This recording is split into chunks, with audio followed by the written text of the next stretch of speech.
My ex-husband and I had 3 children, female 25, female 23, and a male 22. We separated 4 years ago after he said he was tired of seeing my old face every day and wanted to find someone younger. His words to my face when asking for divorce.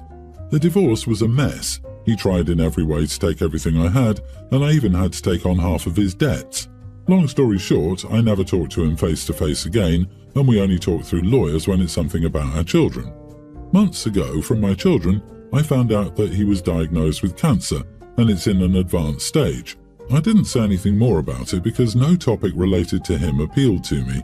Still, I decided to support my children and stay by their side. Yesterday, my 3 children, all live with me, sat down with me telling me that their father could no longer work, chemo and cancer, and wouldn't be able to stay in his current home, so he had nowhere to live and they would like for him to live here in these last stages. I immediately said no and felt offended that I'd even been asked that question, knowing how much he and I dislike each other.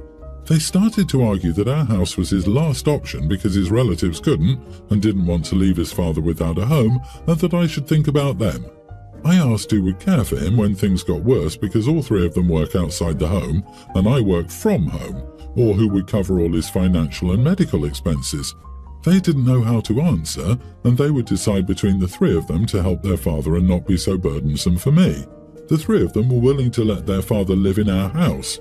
I said that despite valuing their opinion on any other matter in the house, this is my decision alone and it remains no. They called me heartless and believed that they were just trying to give their father a place to live, not my ex-husband, and I was being petty about all the things he did and not thinking about them.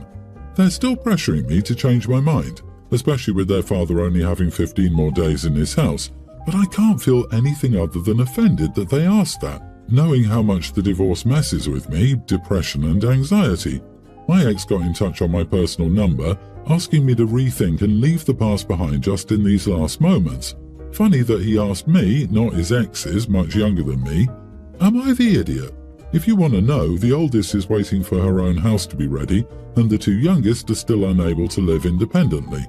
Tell him he can ask his much younger and cuter exes. After all, you wouldn't want to bother him with your old face every day. Not the idiot. And do your kids know how he treated you? I understand not getting involved with my parents' grievances, but as a child in that situation, I would never consider even asking my mother to care for my father if I knew how he treated her.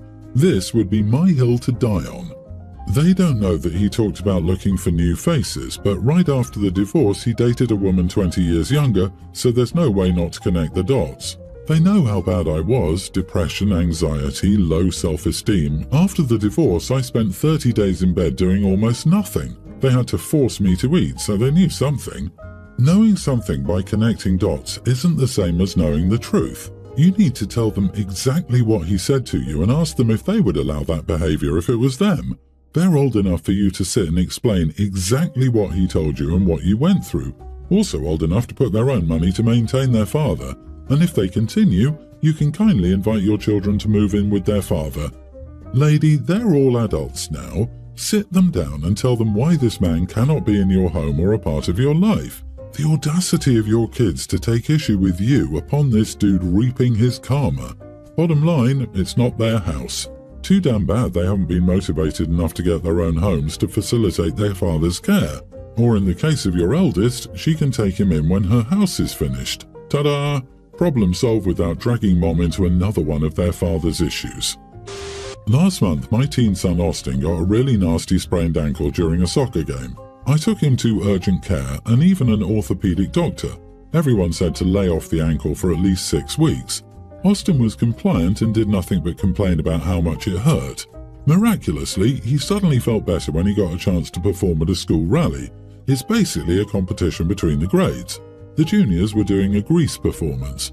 I asked my son, how the heck are you going to dance when your ankle is messed up? He said it felt fine and he's stretching. I spoke to his mom and she said let it be. I said okay, but you're paying any medical bills whether you make your deductible or not. They did the Clant starts off last Friday and I did go. It was apparent Austin was in pain. In the end, I asked if he was okay and he said yes. At the end of the school day, he texted me and asked if I could pick him up because he couldn't walk on his ankle. His ankle was like a loaf of bread. I took him to the ortho doctor that same day, and the ortho said not only did he have a grade 3 sprain, he was grade 2 before, but his ligament was torn.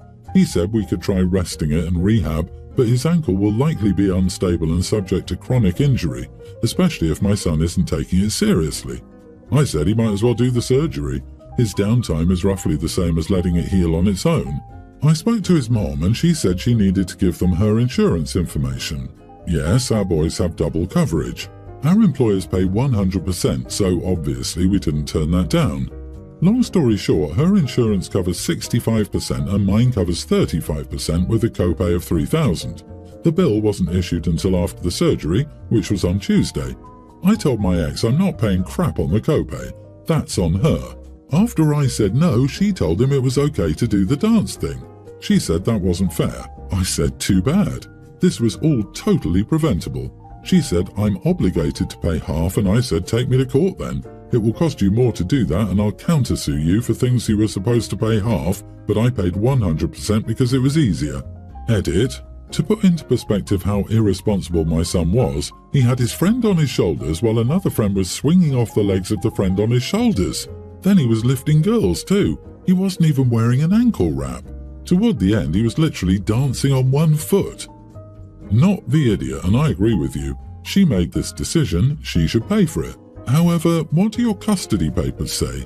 You could be liable, and not paying according to the directives in your custody papers could put you in a terrible legal position. In principle, though, I agree with you. Everyone's the idiot here. Nobody here is paying attention to what is the most important thing, your son's health. Making a drama about money, OP, letting the son do irresponsible things, his ex, and not giving a damn about the doctor's orders, OP's son, are 3 crappy ways to deal with the situation. At least OP's son has the excuse of being young. So dad should just shut up, get ignored and cover the bill, right? Man, I have sprained my ankle a lot, and your son outdid anything I managed to do. I've pushed through some of them and others have sat me down, but goddamn, that was really a dumb thing to do. Like, I just think of how badly I've hurt myself, and I've never been told to rest a full 6 weeks for a sprain, and then he hurt it worse. OP could have called the school and informed them that because of the injury his son was not allowed to participate in the dance instead of just shrugging and letting it happen. You are the idiot. Neither of you stood up to the teen and told him not to do it or that there would be consequences. So pay up. Split it 50-50 since it's both y'all's fault. My daughter is an outstanding student. She's been on the honor roll throughout middle school. She's in 8th grade and in the advanced track. She's in some regular classes like Spanish, vocab, etc. They don't have advanced tracks for those subjects, and the whole class, 50-ish, gets all the same homework. All the lockers were in the hall, but there were no locks on them. The school didn't allow locks due to many middle schoolers forgetting their code and locking themselves out. Really, it was the honours system. It wasn't uncommon for my daughter to help students out with homework if asked. Over time she got sick of doing it and stopped. Since Christmas break she's been struggling. Before I thought she was messing up, but no. She would do homework which would be missing when it was time to turn it in. We bought new organisers and she would be missing stuff. I knew the work was done, but it was missing. Then, 2 weeks ago, she was accused of cheating since someone had almost the same essay as her. We also noticed only her physical stuff in the normal classes would be missing, not her stuff on the computer. Some teachers are old school. She was extremely frustrated and was on track to get C's in some of her classes. She told the teacher and no one believed her. So she recorded her locker only to discover that another student was taking her work. Let's call that girl Beth. My daughter was not quiet and turned in the proof to her teachers. Basically, the whole grade knew she was stealing homework. I got a call into the office and they're fixing my daughter's grade, and Beth's mom was trying to get her in trouble for bullying. I told her after a while that my daughter wasn't a bully, and clearly her daughter was a thief. She called me an idiot, and I refused to allow my daughter to get in trouble. Edit, according to the teachers, both girls have messy handwriting, so they didn't notice. Not the idiot, OP, you called a thief a thief. The fact that her mom was trying to flip it on your child makes it clear that this kind of behaviour is, at best, tolerated, and at worst, supported by her parents. Beth's a brat, and this is probably her first instance of actions meeting consequences. May it be a memorable experience for her. You defended your daughter from a parent who basically was encouraging their own daughter to be a thief. Beth's mom was throwing out the bully accusation because she had no other card to play. Her daughter was caught red-handed, throwing stuff at the wall and hoping something would stick. Beth's mom should be ashamed. You, on the other hand, should be proud of your daughter's persistence. She knew something was wrong, fought to figure it out, and got justice in the end. I have a son-in-law, let's call him Jeff, who I do not get along with. I find him to be incompetent. Clearly, I'm not a fan, and I'm not going to pretend that. He's just a prankster, and for the most part they're harmless, if not annoying. I used to cook a ton for get-togethers, but I'm getting old. Instead, when we have dinner, we do potluck. We have a shared document where I list items that need to be brought. For example, salad, chicken dish, dessert, and so on. People will put their names next to the items they're bringing. My daughter travels often, so there have been multiple times when he will come alone. This is where issues arise. He will sign up for an item and bring a joke version. He signed up to bring a fish entree and brought in candy sushi. Well, multiple hate chicken, so they didn't have an entree to eat. Claims he would bring in lasagna and it was a cake. I've talked to him and multiple members of the family have. My daughter said she would handle it, but she can't stop him when she's gone. It's a problem since his lying makes us run out of entree food, and now I have to cook more. It also annoys other members since they usually go home hungry. Really, first time it was funny, and now it's just damn annoying. This time, I asked him to just bring a salad and just sign up for the salad. He can buy a kit at Walmart, but please bring a salad. He came to the event with a bowl of candy and called it a candy salad. I kicked him out and started making a salad for dinner. He's angry and he and my daughter called me an idiot for kicking him out. Edit, I can't stop inviting him. If I did that, I would get crap for excluding him from the family. Trust me, I want to not invite him, but that would blow up in my face. Not the idiot, but it's your house. Grow a pair. Stop inviting him to a few events. They'll get the message since words don't seem to work. If your family doesn't like his absence, they can invite him and deal with his pranks. I have a better idea. Invite him for the wrong date and time and then say, "Oh, just kidding." Bonus points if you can make it look like you're throwing him a birthday party. Do it over and over. Call him by the wrong name, over and over. When he attends a family potluck, have a plate of rubber food and serve that to him, over and over. Your son-in-law sounds like an exhausting child. You can never give him any amount of responsibility. Next time, tell him to get candy necklaces. The joke alternative to that is real necklaces. See how he deals with that. Quite often, prankster is a synonym for idiot. It clearly is in this case. Tell your daughter you're done with the immaturity and they're welcome to return when Jeff is willing to behave like an adult. Unless he's 10 years old, none of this behavior is funny or charming, and even then, it'd get annoying after the second time. The only way he's going to learn is if there are consequences.